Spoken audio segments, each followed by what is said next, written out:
In the first part of the lesson, we learned, actually refreshed, that programs that use SpringBoot framework are assembled automatically when they start by dependency injection. So the system connects pieces of the program together by calling constructors and set in proper order by creating one object and calling another constructor, calling constructor of another objects, using them as parameters. So this is how it was done here, right? In order to create object controller, system had to create two objects, roller service and cookie data service before, and inject them into constructor. This kind of injection into parameters of constructor before calling it is called constructor dependency injection. Use constructor dependency injection if it is possible. Most of the time, since we don't deal with complicated projects in the course, it is possible. Unless you have to use object that is not provided by system automatically, but it is in the library. This way, you cannot annotate that object with service as we do here.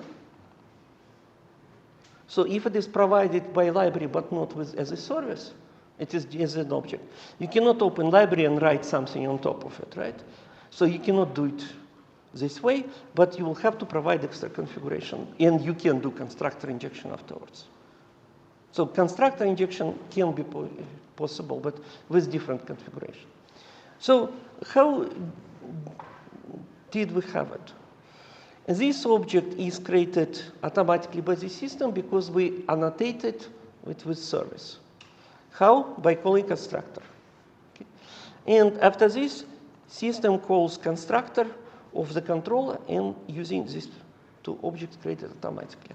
Why are they created automatically? Because we annotated them with service. Otherwise, system will ignore it. And it will not be able to create controller because it will not know where to pick these objects. So this is how we did it. Now let's discuss it in more details. If you didn't clone code today, you click Update Project, and this will download the latest version. Update project and say OK. And after this, when you open it in remote, you will see other branches. These branches didn't exist at the previous lesson when we discussed this project a week ago. And now I want to discuss dependency injection in details using these different branches. These branches have minor differences in between, so it will be quick to explain. First, let's talk about constructor injection, and again, say checkout. Okay.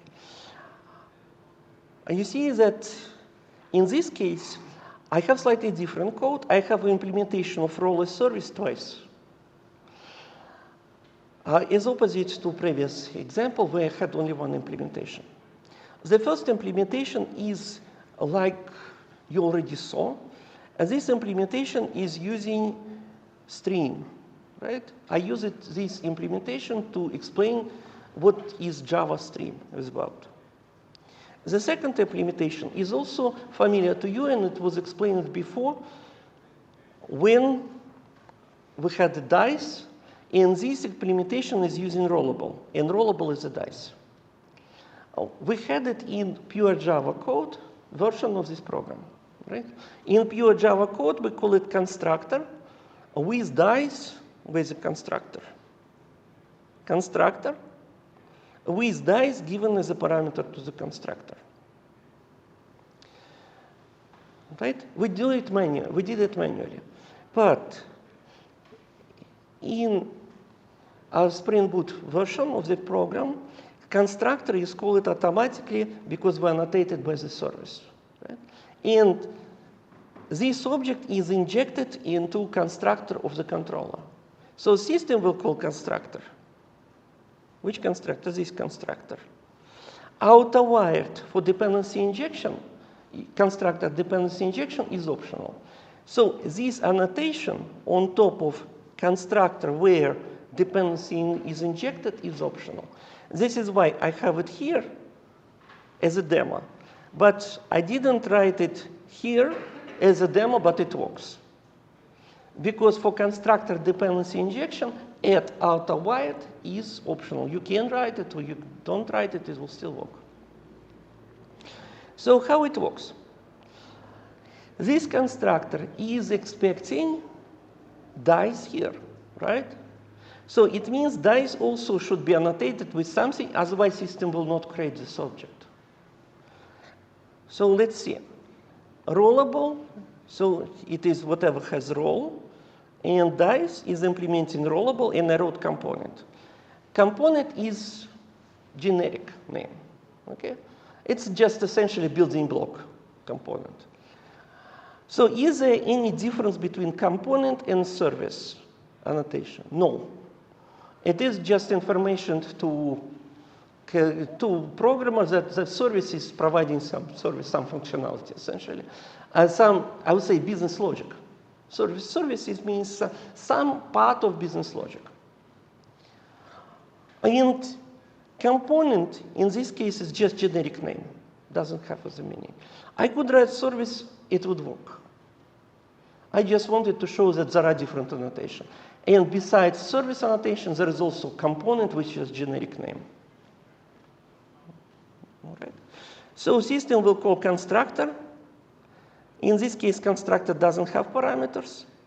Or there is constructor without parameters, right? It will call this one to create the object, and it will inject it into this constructor call. Now, in the controller, there are two choices for the service now, because they have two implementations. And both of them satisfy given interface roller service.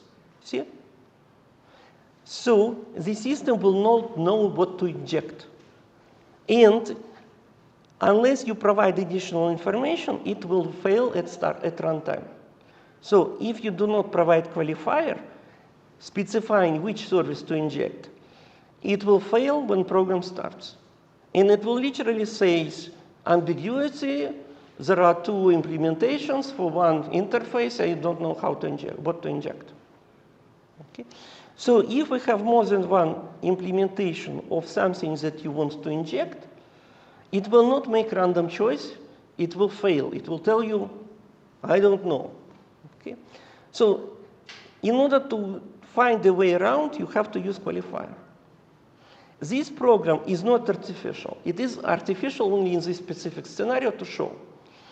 It may happen, because library may provide the implementation, but you have to use this library for some other reason. And since it's providing implementation for something injectable, but you don't want to use it, you have to write your own class and somehow override the choice given by the library. All right?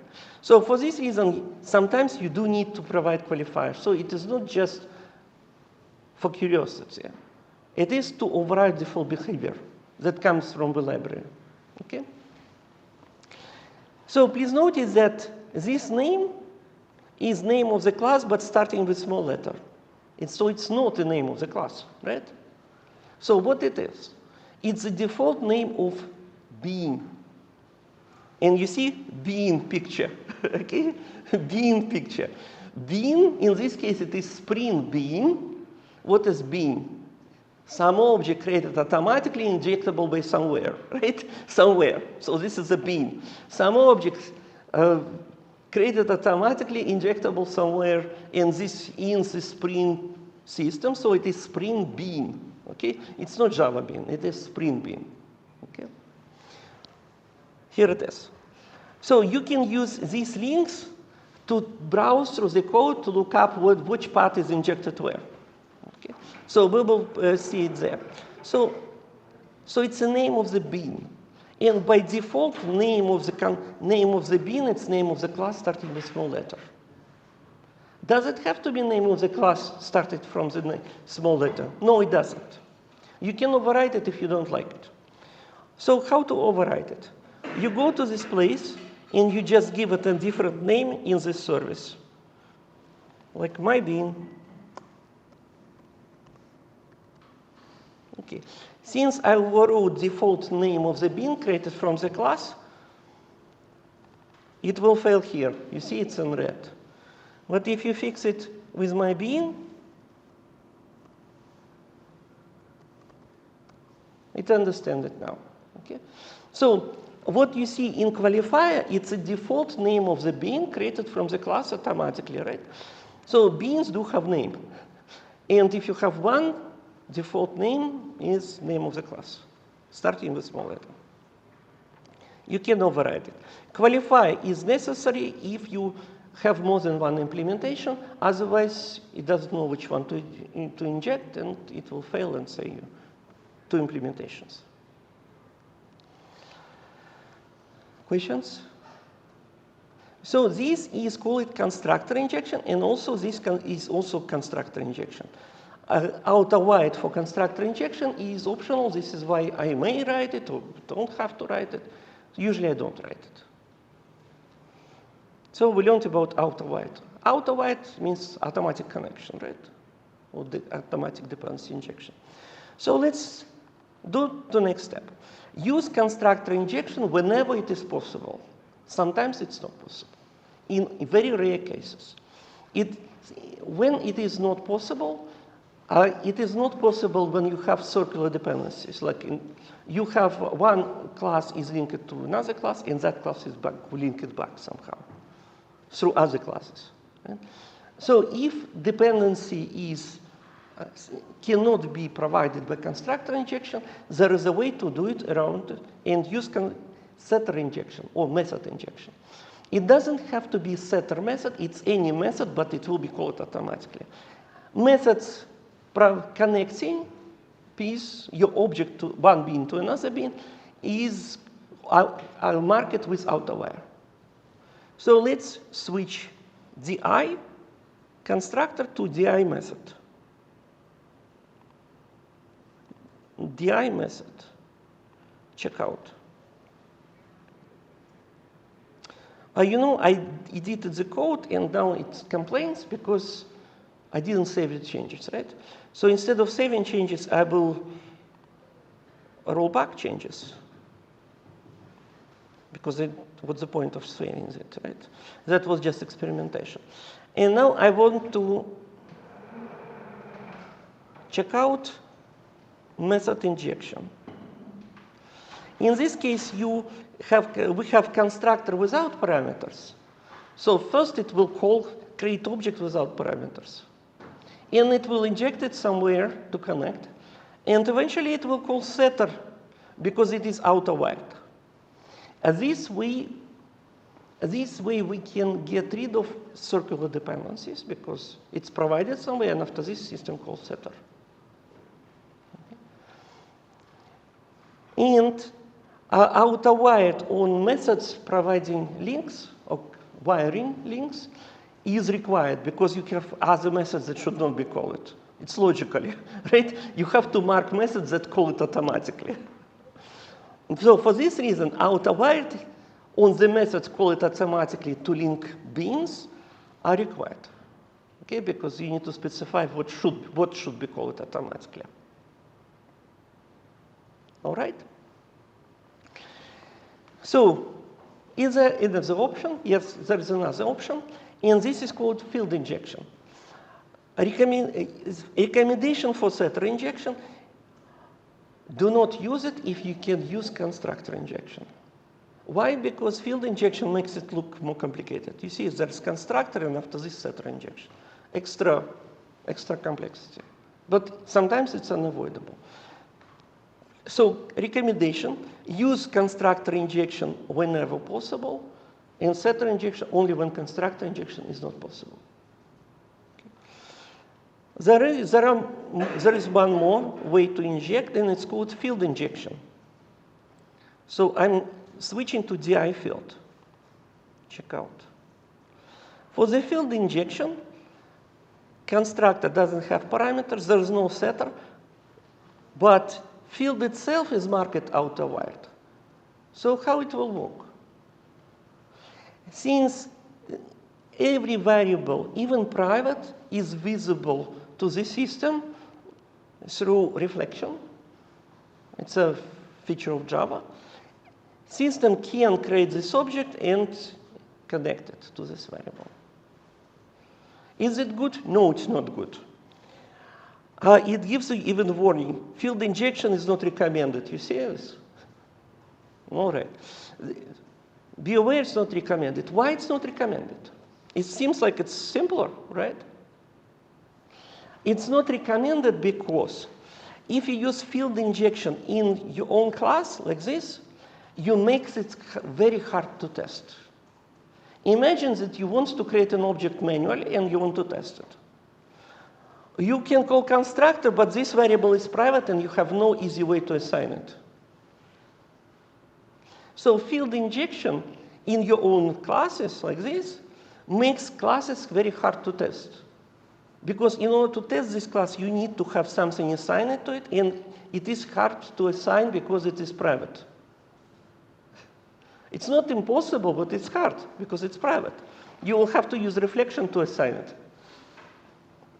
So for this reason, field injection is not recommended unless you use this code is inside of JUnit test.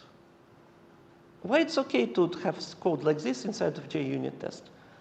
Because we do not test tests, right? Because tests, I use it to test other classes. But we don't write tests for tests themselves, right? So it's okay to have dependency injection there into fields. But typically it's not used. Because you assign it manually, it's fine. Right? So this is my current recommendation. Do not use this one unless you are inside of a test class. Because test classes are not tested. Right? They use it to test something else. Okay. Because this kind of manipulation makes this class hard to test separately. So this is about field injection. It is around. In older code, you can see this all around. But now even, you see, it tells you, don't do it. Next, what if you want to inject object which is not created from your class, but some other class coming from library? And it is not just due to curiosity, it is common. It is quite common that you need to inject object created from a class that belongs to library. If class belongs to library, you cannot open code and write add service on top of it. You can't, right? So you can, but it's a bad idea. So how to do it?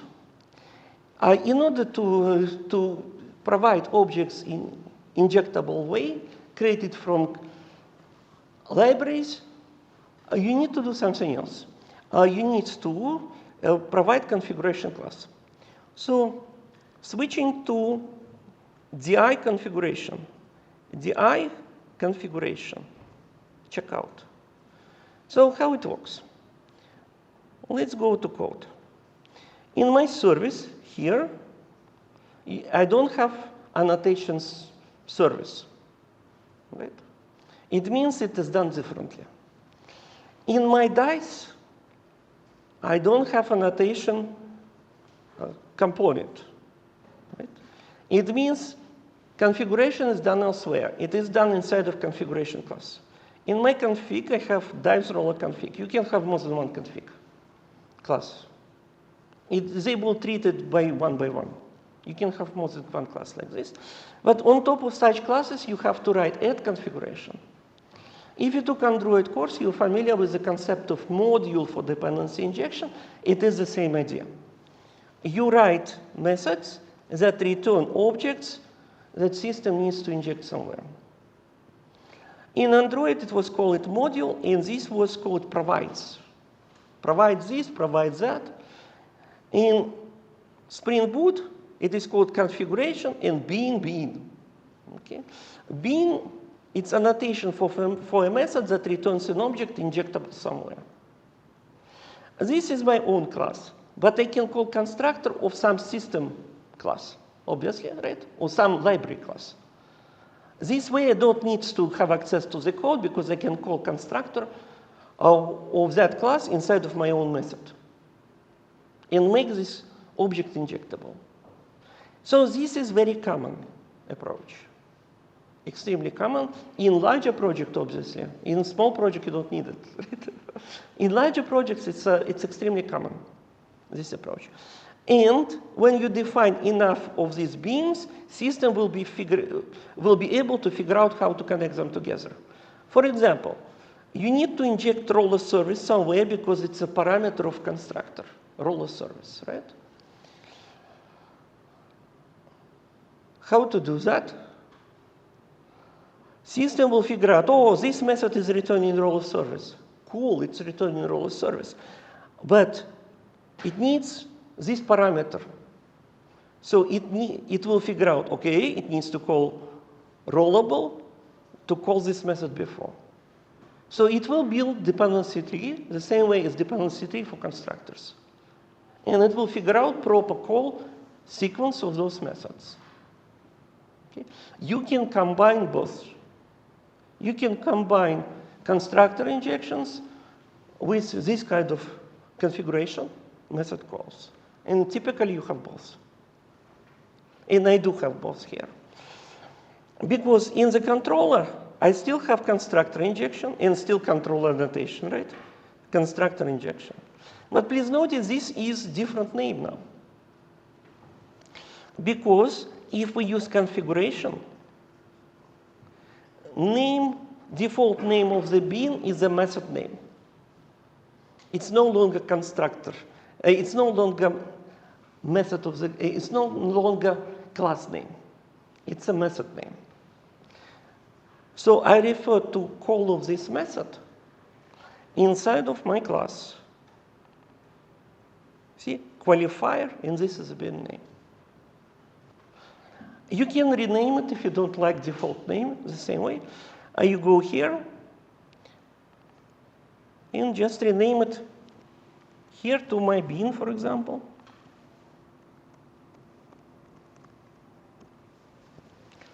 And in the controller, you see it doesn't understand it now, so you rename it to my bean. And now it's happy. So by default, bean name, it's a name of the method that provides the bean. Okay. If you have such method. Otherwise, it's the name of the class. Mark it with component or service, something like that. Okay. These pieces, pictures of beans on a site, like here, helps you to browse the code to see the links between objects that system is going to create. How you do it?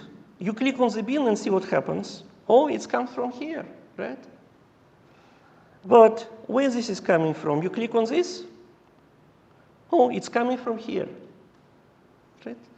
So these links help you to browse your code to see where it's coming from. Okay. And also, there is also a link where it goes, right? So where it goes.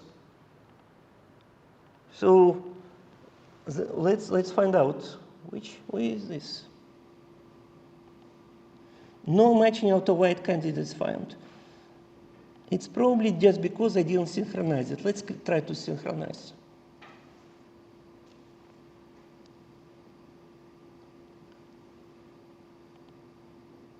No, it's not perfect, right? It's not all this work. So let's try this. No. So it's not really perfect. Sometimes it works, sometimes it doesn't. So let's try this. Yeah, now it feels. This is going here, but this didn't figure out, maybe because I renamed it, right? So it's not perfect. So let's go back and see if it can figure out without renaming.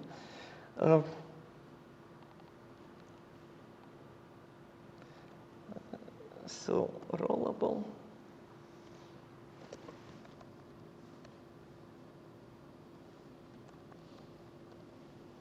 No, how do I call it this? Okay, let's go to configuration. Roller service, roller service.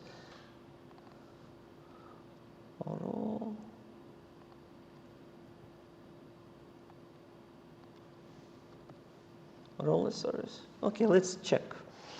So I want to see where it's coming from. Navigate to outer dependency. It's coming from here. Where this is going, it's going here. Now it's see it. I guess it doesn't understand renaming beans, right? So it's not perfect. But it works, right? You can try to run with renamed bean, it will find it eventually. So IDE is not perfect, but in many cases it does figure out.